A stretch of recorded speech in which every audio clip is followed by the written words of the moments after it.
Alright, so here we've got problem 16.4. The motion of the 2.5 kilogram rod AB is guided by two small wheels which roll freely in horizontal slots. If a force P of a magnitude of 8 newtons is applied at B, determine A, the acceleration of the rod, and B, the reactions at A and B. Alright, so we start out with our forces to the right, and we know that the sum of all forces in the x direction is equal to the sum of the effective forces. And then we're going to use our momentum equation, P equals ma. So we solve that for our a bar, and that's going to give us 3.2 meters per second squared, so that's our acceleration. Part B, sum of the forces in the y direction. We've got our sum of m sub b equals sum of m sub b sub effective. And then we use our substitution equation in here. We've got w times r minus 2r over pi minus ar equals m times a bar times 2r over pi. And then we solve that equation for a and plug in our known values, and that gets us a equals 3.8 newtons in the up direction. And then we use our sums in the y direction equals 0 and plug in our known values and solve for b, and that gives us 20.71 newtons upward. Alright, so now we are on problem 16.19. A triangular weldment ABC is guided by two pins that slide freely in a parallel curved slot of radius 6 inches, cut in a vertical plate. The weldment weighs 16 pounds and its mass center is located at point G. Knowing that the instant shown the velocity of each pin is 30 inches per second downward along the slots, determine the acceleration of the weldment and the reactions at A and B. So we start out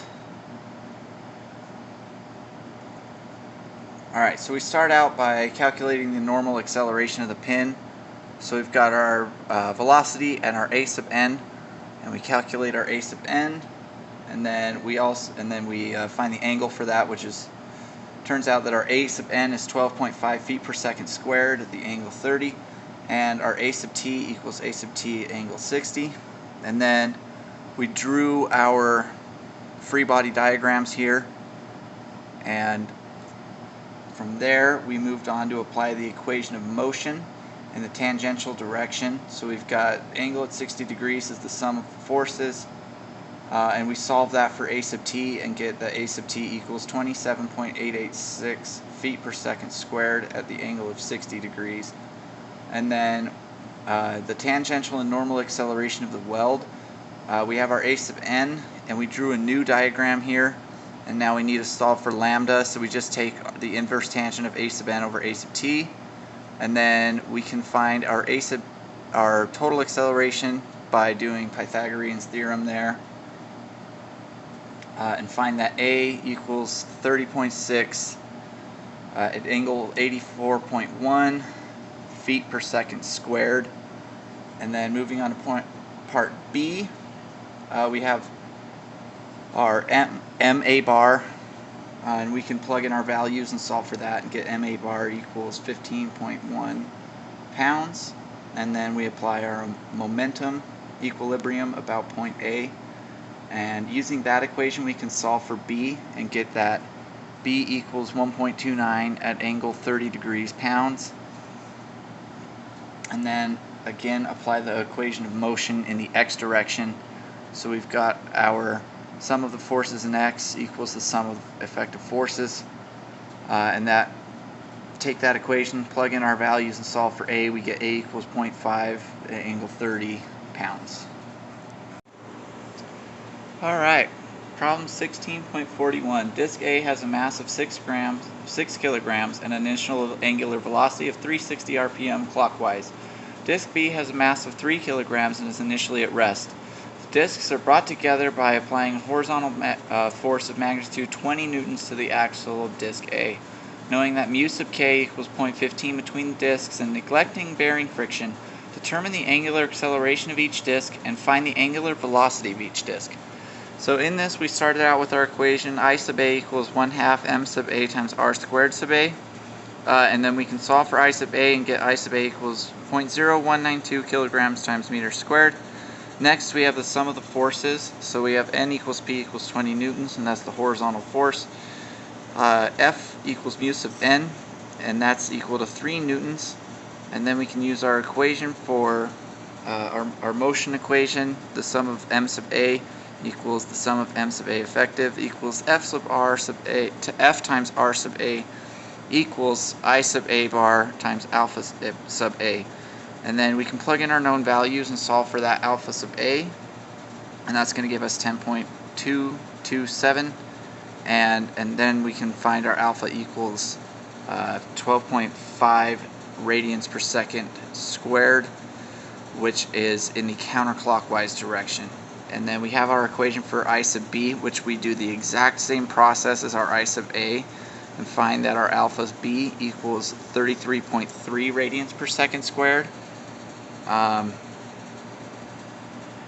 And then for part B, finding the angular velocities, we know that it stops at V sub C equals V sub C prime, or omega A times R sub A equals omega B times R sub B. So we can manipulate that equation around and get R sub A times omega A naught minus alpha sub A times T equals R sub B times alpha sub B times T. And then we can solve for T and substitute in our values and get T equals 1.005 seconds. And using that, we can use our omega A equals omega A naught minus alpha sub A times T, and find our omega A equals 240 RPMs in the clockwise direction, and do the exact same process for B and get that out, our omega B equals 320 RPMs in the clockwise direction. Okay, so moving on to problem 16.56. A drum of 200 millimeter radius is attached to a disc of a radius R sub A equals 140 millimeters. The disc and drum have a combined mass of 5 kilograms and are suspended by 2 cords. Knowing that the acceleration of point B on the cord is 0, T sub A equals 40 newtons, and T sub B equals 20 newtons, determine the combined radius of gyration of the disc and drum. So on this problem, we started out with our A sub B equals 0, and our A equals 0.2 times alpha. And then the sum of the forces in the y direction is 5 times A equals 40 minus 20 minus 49.05 times N. So there we can solve for A and get that A equals 2.19 meters per second in the upward direction, and alpha equals 10.95 radians per second squared, and that's in the clockwise direction. And then using our sum of M sub G equation, we have that equals 40 newtons times 0.14 meters minus 20 newtons times 0.2 meters equals 5 kilograms times K squared times 10.95 radians per second squared. Solve that for K and we get that K equals 0.17095 meters. Next up, we have problem 16.76. A uniform slender rod of length 900 millimeters and a mass of 4 kilograms is suspended from a hinge at C. A horizontal force P of magnitude 75 newtons is applied at the end B. Knowing that the R bar equals 225 millimeters, determine the angular acceleration and the components of the reaction at C. So we started out with our A bar, trying to find our angular acceleration. So we've got our A bar equals R bar times alpha, and our equation I bar equals 1/12 times M times L squared. So we have the positive moment equation here. So we've got the sum of M sub C equals the sum of M sub C effect, and that corresponds to P times R bar plus L over 2 equals M A bar times R bar plus I bar times alpha. Now we can manipulate that equation and solve it for alpha, and then substitute our known values and get the alpha equals 107.14 radians per second. And then for part B, we have the sum of the forces in the y direction equals C sub y minus W equals 0, so we know that C sub y equals W equals mg, which is the same as 39.2 newtons up. Now the sum of the forces in the x direction, we've got C sub x minus P equals negative M times A bar.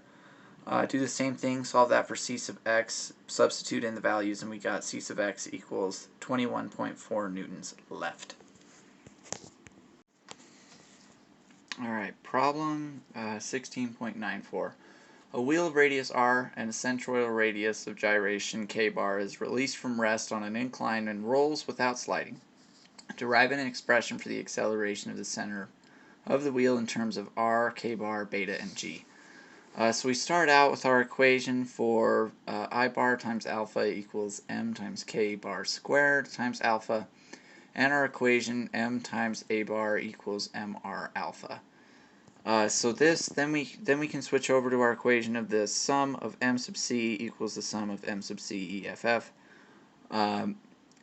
which then corresponds to the equation w sine of beta times r equals m a bar times r plus I bar times alpha. And then what we're going to do is we're going to substitute a few values in for that from our equations from earlier for our m a bar equation and our I bar alpha equation, and algebraically manipulate that to solve for a bar, and then we end up with a bar equals r squared over r squared plus k bar squared times g times sine of beta. Alright, next up we have problem 16.05. This is a drum of 4-inch radius is attached to a disc of an 8-inch radius. The disc and drum have a combined weight of 10 pounds and a combined radius of gyration of 6 inches. A cord is attached to the as shown and pulled with a force P of magnitude 5 pounds. Knowing that the coefficients of static and kinetic friction are mu sub s equals 0.25 and mu sub k equals 0.2, respectively, determine whether or not the disk slides and the angular acceleration of the disk. Okay, so assuming that the disk rolls, we start out with our alpha equation. We've got our a bar equation. A bar equals r times alpha, which we know our r is 8 out of 12, times alpha. And then we also have our I bar equation that we've been using, which is equal to m times k bar squared. Plug in our values and we can solve for I bar. And then we have our moment equations, which we've got m times a bar times r plus I bar alpha equals 5 times 4 over 12. And then we solve that for alpha and get alpha equals 7.7 radians per second squared in the counterclockwise direction. And then we can also use that a bar equation again, a bar equals rx, and find our a bar equals 5.15 feet per second squared. And then the forces in the x direction, we're going to use the equation F equals ma bar, plug in the values and get that force is 1.6 pounds. And then the forces, sum of the forces in the y directions, same deal, solve for n, use that equation there, and we are going to get n equals 5 pounds.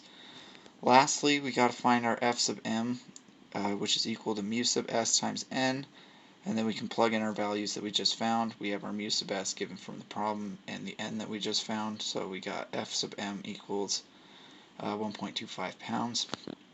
And then because F is greater than F sub m, we can use the equation F equals mu sub k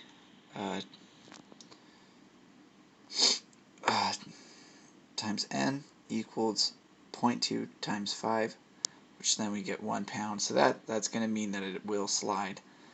And then again we use a similar equation, and we've got 5 times 4 over 12 minus f times 8 over 12 equals I bar times alpha. Plug in our values that we found earlier. We found our I bar earlier and our f, so we get alpha equals 12.88 radians per second squared. And then the sum of the forces in the x direction, so we can use our F equals ma again and plug in our values and solve for a, and that gives us a bar equals 3.22 feet per second squared. Alright, last problem, problem 16.109. Two uniform discs A and B, each of a mass 2 kilograms, are connected by a 2.5 kilogram rod CD as shown. A counterclockwise couple M of moment 2.25 newtons times meters is applied to disc A. Knowing that the disks roll without sliding, determine the acceleration of the center of the disk and B, the horizontal component of the force exerted on disk B by pin D. Alright, so acting on disk B, we've got alpha equals alpha sub A equals alpha sub B. And we've also got A bar sub A equals A bar sub B equals A bar, which is equal to R times alpha. And then we've got our weight, our W equals 4lb, and our I bar equals 1/2 mr squared. Alright, so working with our equation that we've been using, the sum of the m sub E, we've got m minus c times 0.08 equals m times A bar times R plus 1/2 mr squared times alpha. We can manipulate that equation to get 2.25 minus 0.08 equals 3/2 times 2 times 0.12 squared times alpha. So that gives us our equation for A, and then we're going to do basically the exact same thing for B. We're going to start out with our I bar equation and then our sum of m sub h equation and manipulate that down until we get our equation. D times 0.08 meters equals 3/2 times 2 kilograms times 0.12 meters squared times alpha. And then we've got our forces on A sub R, so we've got our A bar sub R equals A sub C equals A sub A plus A sub C over A. And then we can manipulate that equation and get that our A bar sub R equals 0.12 alpha times minus 0.04 alpha, and that equals 0.08 alpha. And then we're going to do the same thing with the forces in the x direction. So we've got C minus D equals m sub R times A bar sub R equals 0.2 kilograms times alpha. And then to go ahead and solve this for alpha, we're going to combine our equations for A and B that we found earlier and manipulate them until we find alpha, and then plug in the values that we know, and we get alpha equals 2.64 meters per second squared. And then next we can solve for D from our earlier equation and get that D equals 11.87 newtons left.